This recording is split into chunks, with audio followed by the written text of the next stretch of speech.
My mother attacked my ex-wife for having 2 miscarriages, causing our divorce and her moving away, but I never stopped loving her, and now 2 years later, I might have a second chance to treat her right. Posted by you/Throwrex husband. I, 28M, used to be married to an amazing woman, 24F. We divorced 2 years ago after dating for 1 year and being married for 3. She was, and still is, the love of my life, and our divorce is my biggest regret. The main reason for our divorce was my mother, who was a nightmare mother-in-law. I foolishly allowed her to interfere in our marriage and mistreat my ex-wife by constantly criticizing her. While I never called my mother to complain about my ex or sided with her against my ex, I should have enforced strict boundaries as soon as I realized she was a problem for us. I did go no contact with my mother twice, during my ex-wife's miscarriages, because I wanted to shield her from additional stress. However, during the second miscarriage, my mother found out about it by reading some texts on my sister's phone. She also discovered through those texts that it was our second miscarriage, and she went ballistic. My mother showed up at our home, and instead of turning her away immediately, I made the mistake of taking her into the living room to try to calm her down and explain things. My ex-wife, who was upstairs resting, was unaware that my mother was there. My mother pretended to calm down, but when I went into the backyard to bring our cats inside, she went upstairs, woke my ex-wife, and screamed at her for ruining my relationship with her. She also made horrific comments about my ex-wife being barren. By the time I got upstairs, 5 minutes later, as the cats weren't cooperating, my ex-wife was in tears. I kicked my mother out immediately, but that incident was the final straw for my ex-wife, and we split up a month later. We agreed to remain friends and acknowledged that we still had feelings for each other, but the relationship was no longer beneficial to her. After the divorce, she went to stay with her father in the UK and ended up getting a job through one of his friends. The divorce devastated me. I went no contact with my mother and started therapy, which helped me understand that my relationship with her was toxic.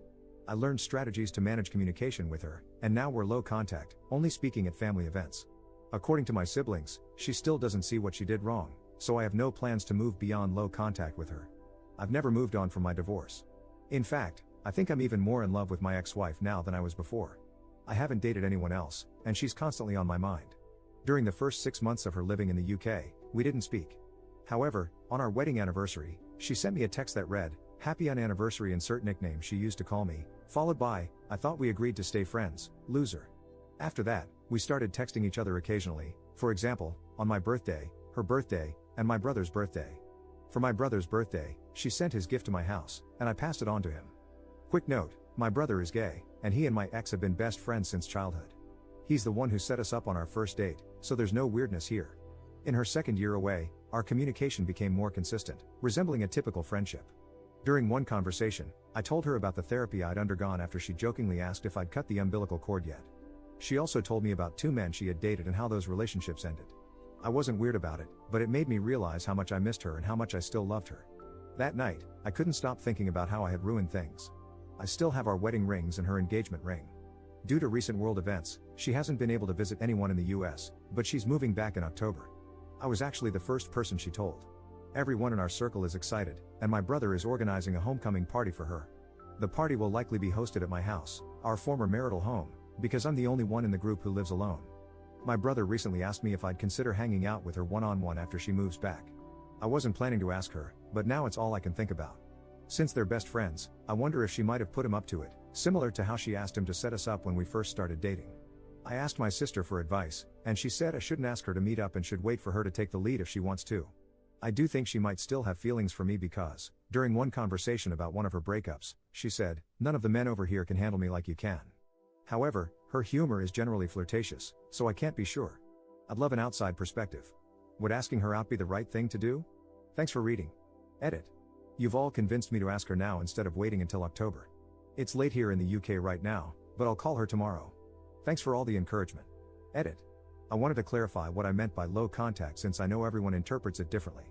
The low contact I have involves only saying happy birthday to each other in the family group chat. We're never the first to say it to each other, and the conversation doesn't go beyond that point. Whenever she approaches me at family events, which doesn't happen often anymore, she usually asks how I am and for updates on my life. I give her one-word answers and greyrock the rest. My therapist refers to this method as civil no contact, which I think is a more accurate term. She initially freaked out about no contact when my ex-wife first left and regularly blew up my phone. Low contact has been more peaceful.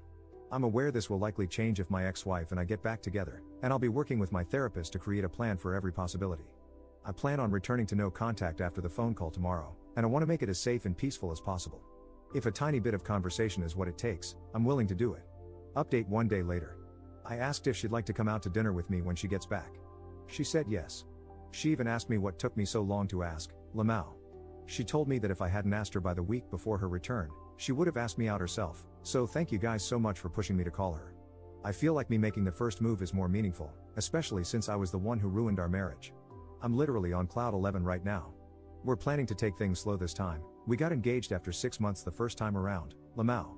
I'm also going to be picking her up from The airport. Should I bring her flowers? I also spoke to her about my mom. She was aware of the civil no contact arrangement I had, and she said she didn't mind if I kept it, but I made it clear that I don't want to anymore. I've only been tolerating my mom's presence for the sake of my siblings and their children at events, but I've decided to stop attending those events and instead celebrate important occasions with them separately. I'm hoping my nieces and nephews will harass my siblings about me being missing from their birthday parties so much that my siblings uninvite my mom, Lamau. I know I'm their favorite uncle. I apologized to her profusely, but she said she'd hang up if I kept apologizing, so I had to stop. I know this is just the beginning, and more apologies will definitely come as we start unpacking our failed marriage, so I'm trying not to max out her apology acceptance capacity just yet. She's also agreed to start couples counseling with me when she gets back. We even discussed the possibility of moving to the UK if we get married again. She mentioned wanting to stay in the town I'm currently in for the next few years because she's missed her family and friends here a lot. Her maternal family is here, but her paternal family is in the UK. Still, she said that moving back to the UK isn't completely off the table. I told her I'd follow her in a heartbeat, and she called me a nerd, Lamau. Our conversation lasted 2 hours, and she only had to go because she was taking her younger siblings out.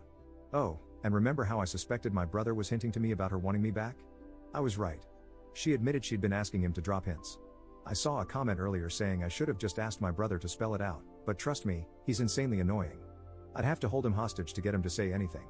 I know there's so much more to discuss in the month before she returns, and I'm putting together a priority list. Dealing with my mom is at the top of it. I told my ex-wife I wanted to sell the house so my mom wouldn't have my address, and I swear she wanted to reach through the screen and choke me. She loves the house and said I can't list it or even talk to a real estate agent until she gets a chance to look around again. Of course, I'm happy to oblige my queen. I also saw comments saying I shouldn't send my mom that email, the one explaining my boundaries and the consequences of breaking them. Since my ex-wife doesn't want to leave this town for the near future, and given how small the town is, it's likely my mom will run into us, either together or separately. I already run into my mom at least once a week, and we just ignore each other. I'd hope she has the decency to keep it that way, but she can't be trusted. If she crosses the line, I'm prepared to take legal action. Any advice on this is welcome. For now, my plan is to attempt total no contact in the month before my ex-wife returns. There are 4 family birthdays coming up, so it's the perfect time. My absence at all 4 events will definitely be noticed, and I'll get to see my mom's reaction. I'm also considering asking my brother and sister to sit her down and tell her not to bother me anymore, that I've decided to go fully no contact. I know some of you are mad at the civil no contact I've been doing, but it's helped me maintain the peace I needed for the past 2 years. However, I understand that everything will be different when my ex-wife is back. Thank you all so much.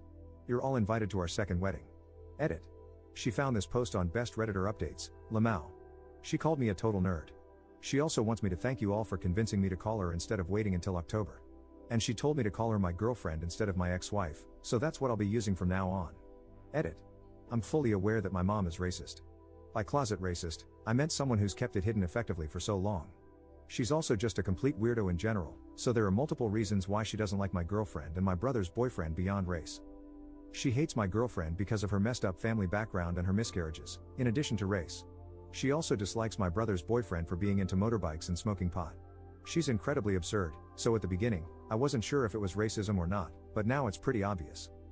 My sister's boyfriend is also black, he's my girlfriend's cousin, we set them up, lol, but he refuses to meet my mom because of how my girlfriend was treated. Interestingly, she's never commented on their relationship. Edit. I doubt any of you are still lurking here, but I thought I'd give a mini update. After spending some time on r/justnormal and speaking with my therapist, I've decided that the best course of action for re-establishing total no contact is to have a lawyer contact my mother. I reached out to a good lawyer today, and we're going to begin drafting a letter to send to her. Some of the things I've seen on here have worried me, so I've also started collecting evidence needed for a restraining order. I'm not sure how effective old texts and videos will be, but it's worth a shot. My girlfriend thinks I'm being too militant, lol. I think her time away has made her forget the worst of it, but she appreciates that I want to protect her. For clarification, since some of the comments seem to assume otherwise, we are not moving in together. My mother does not know the address of where my girlfriend will be living. Second update 1 week later. Success. I posted here a while ago asking for advice on keeping my mother away as my ex-wife, now girlfriend, returns to the town we live in. I'll be referring to her as my girlfriend for the rest of the post. I decided the best course of action was to have a lawyer contact my mother. The lawyer sent her a simple letter explaining that he was representing me and advising her to stay away, while also warning that I would take legal action if she didn't comply. The lawyer said he had to provide a reason for the letter, so it briefly mentioned that I had entered a romantic relationship and didn't want her involved due to her past behavior. It did not specify that I had gotten back with my ex-wife. This sparked a whole fight with my parents and older siblings. My dad even showed up at my house to argue with me. He kept going on about how hurt my mother has been during the 2 years I've been mostly no contact with her. There was no mention of what she had done to me and my girlfriend. I like my dad, but he's a complete pushover who does whatever my mother wants. I didn't tell him I was back with my girlfriend, but I did tell him flatly that my mother's insane behavior during my marriage is why I want nothing to do with her now. He pulled the classic "she's your mother, she loves you, and you're really hurting her" argument, but I didn't back down. I explained that because the town we live in is so small and I already run into her regularly, there's a high chance I'd run into her while I'm with my girlfriend. I told him I didn't want her to lose control, so having a lawyer warn her was the best way to avoid escalation. I made it clear that the ball is in her court. If she respects my no contact, then this won't need to go further, and we can all live peaceful lives. Eventually, my dad agreed with me. Before he left, I also told him never to show up at my house unannounced again. He promised to explain the situation to my mother and tell her that if she behaves, I won't take legal action. My older sisters have all called me to insult me, but I sent them the same text telling them to mind their own business, and the harassment stopped. It's been a day since all this happened, and my father said my mother agreed to leave me alone. While I can't completely trust her word, it's a start, especially since last time I tried to establish no contact, she went off the rails. I've already spoken to a realtor about getting my house on the market by mid-October. I'd like to sell it sooner, but my girlfriend wants to have a look around first, so I'm waiting. I plan to move to a neighboring town where I can keep my job, see my friends, and stay in touch with the family members I'm close to. I won't be attending any family events where my mother will be present. Missing my nieces and nephews' birthdays will be tough, but I'll visit separately to give them their gifts. So far, so good, it's been a tentative success. There's still a month before my girlfriend returns, so I have time to handle any issues that might come up before then. To clarify, my girlfriend won't be moving in with me, and my mother doesn't know where she'll be staying. Here's to more successes. Third update 1 month 1 week later. Hello, everyone. Sorry for keeping you all waiting. My girlfriend has been back for a week today, and it's been the best week of my life. I picked her up from the airport last Saturday. I brought her a gigantic bouquet of daffodils, and we both cried, lol. Seeing and hearing her again in person was so surreal because I'm so used to speaking to her over video calls. Her accent has become more British now, and it's so cute. The drive back to our town was challenging because I had to keep my eyes on the road, but I wanted to look at her the entire time.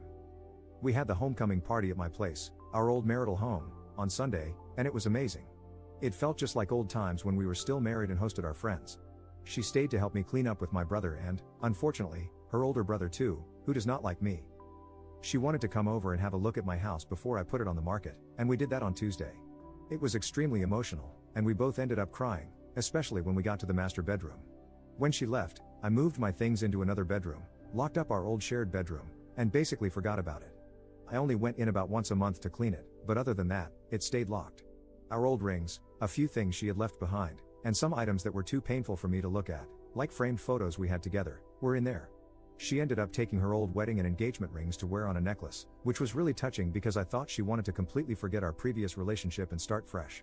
I'm happy to know that she looks back on our past together fondly despite it being a hot mess.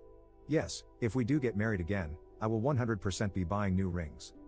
We've hired a counselor to work through our relationship, and our first appointment is next week, so wish us luck. I also have an appointment to get the house valued next week so I can sell it ASAP.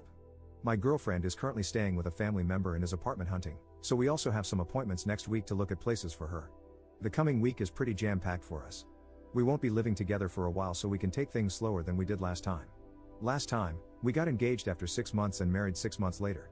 During the week she's been back, we've spent a few hours together every day, except when I'm working, apart from Wednesday. I know some of you will probably be wondering about my mother, and I have good news. We live in a small town, so it was 100% likely that my girlfriend would run into her within her first week back. She ran into her on Wednesday, and my mother did not do anything. My girlfriend was out with her younger sister at Starbucks, and my mother noticed her, then turned around and went about her business like a normal person. I will never be open to re-establishing communication with my mother, but it actually looks like she's learned her lesson after 2 years of very low contact. Unfortunately, my lawyer said I probably wouldn't be able to get a restraining order against her, so I seriously hope she continues to behave. According to my siblings and father, she didn't even tell them she had seen my girlfriend. I need to clarify that my mother does not know we are back together, and I'm hoping to move to the next town over to keep it that way. Once again, thank you all for your support and encouragement. I will be eternally grateful that you convinced me to ask her out back then instead of waiting until now.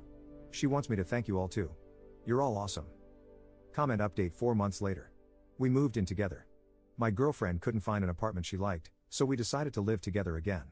Other than that, there are no new developments.